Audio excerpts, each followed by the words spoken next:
Hey everyone, today we're going to talk about subsets. Now, I've written the definition down right here, and I'll walk through it with you guys. We can say that one set, which we think of as smaller, even though that's not quite right, as I'll talk about in a bit, we'll say that set is a subset of another set, which we'll think of as larger, if every element of the smaller set is also an element of the larger set. That's a little bit abstract, so let me give you guys an example. The set containing 4 and 5 is a subset of the set containing 1, 2, 3, 4, and 5, because 4 is in this set,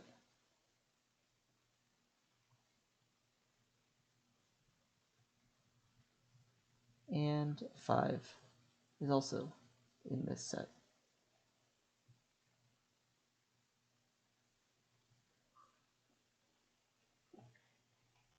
Another way to think about it is that you can build the smaller set just by picking things out of the big set. So we can take 4 here, bring it into the small set, take the 5 here, bring it into the small set, and we can get the small set without introducing any more new elements.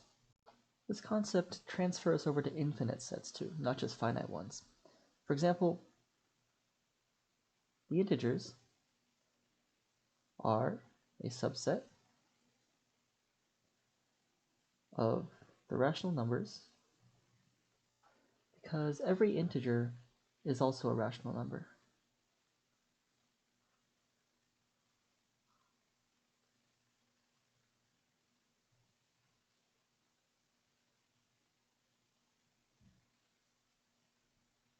That is, if we'll say some number z, if z is an integer, then it's also contained in the rational numbers. I also want to note that, according to this definition, sets are also subsets of themselves. For example, to reuse the set from above, the set containing 4 and 5 is a subset of the set containing 4 and 5.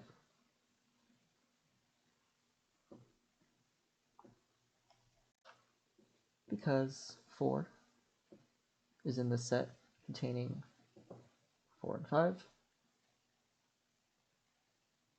and 5 is also in the set containing 4 and 5.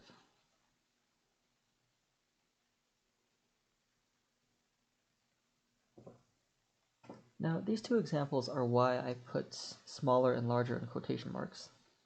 Because first of all, it's not exactly clear what smaller and larger and kind of the number of elements in an infinite set actually means. There's a lot of complexity to that. And secondly, when sets are subsets of themselves, neither set is smaller or larger. But most of the time, this is a good intuition to have about subsets, and it's certainly true that it never makes sense to think of a subset as being bigger than the set it's a subset of. As you might guess, there is shorthand for is a subset of. We have a symbol that means that, just to save on writing. And that symbol is this right here. So to rewrite all three of these statements above, we have the set containing 4 and 5 is a subset of the set containing 1, 2, 3, 4, and 5. Just rewriting what I've already written using this symbol. We have that the integers are a subset of the rational numbers, and we have that the set containing 4 and 5 is a subset of itself.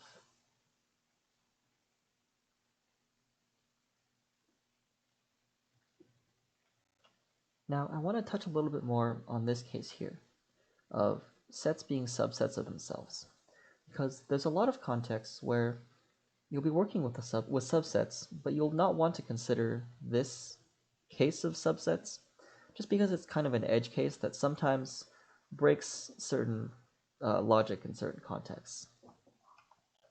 So for that reason, there's another slightly stricter notion called a proper subset. And a proper subset is just a subset that isn't the entire set. That's it. So to go back to the examples from above, the set containing 4 and 5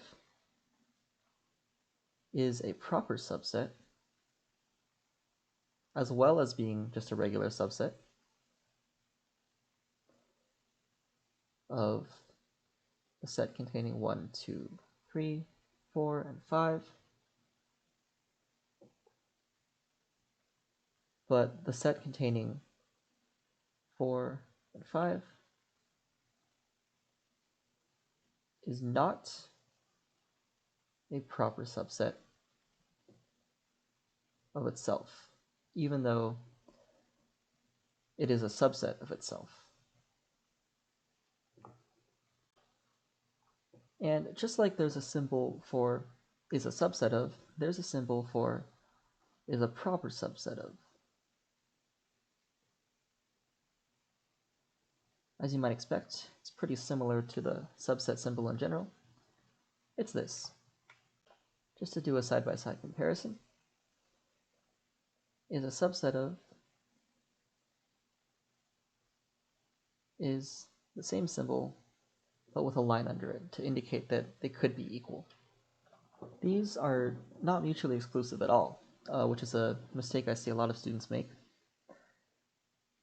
Most subsets are also proper subsets.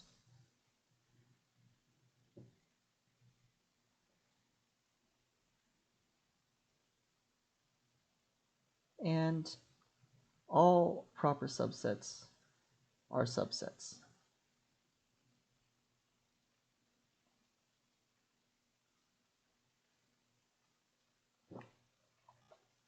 To reuse the integers rational numbers example, the integers are a proper subset of the rationals because the integers are not equal to the rationals. And that means the integers are also a subset of the rationals. These two are both true. The proper subset is a slightly stricter category, but in all other senses, they're basically identical. And that leads me to a few other common misconceptions and pitfalls. First off, a lot of students don't realize that the empty set is a subset of any set. This is not something that occurs to most people, at least not immediately, but this is kind of trivially true. Think about how we proved that 4, 5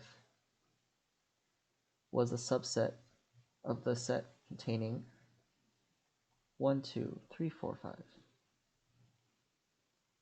We first looked at this element of 4, 5 and saw that it was contained in 1, 2, 3, 4, 5.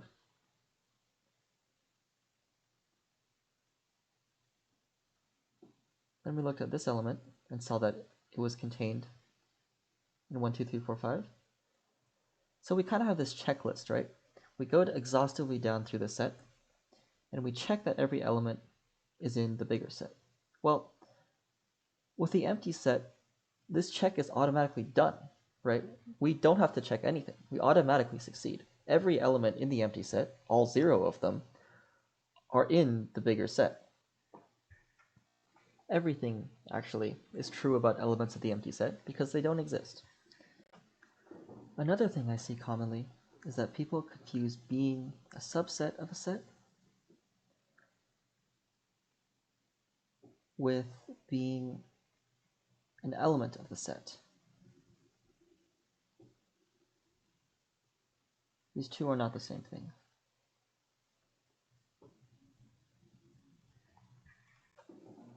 To go back to the same example, the set containing 4, 5 is not an element of the set containing 1, 2, 3, 4, 5. Because the set containing 4, 5 is not 1, The set containing 4, 5 is not 2. The set containing 4, 5 is not 3. It's not 4, and it's not 5. So it's none of the things in the set. Furthermore, 5 is not a subset, or a proper subset for that matter, of the set containing 1, 2, 3, 4, and 5, because 5 is not a set, and subsets are sets. And finally, the set containing 5, while it is a subset of 1, 2, 3, 4, 5, and even a proper subset of that same set,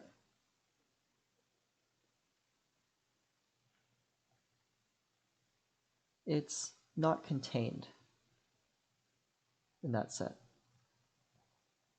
because even though it seemed like it, the set containing 5 is not equal to 5. This especially trips people up when we've got multiple layers of sets. For example, if we change this set that we've been working with all along to be the set containing 1, 2, 3, and the set containing 4 and 5, quite a mouthful to say, then all of a sudden, the set containing 4 and 5 is an element of the set, because it's right there, but it's not a subset, because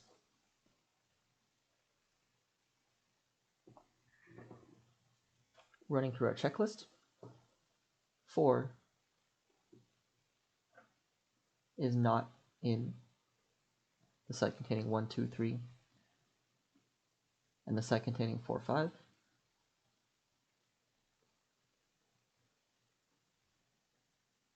And for that matter, neither is 5.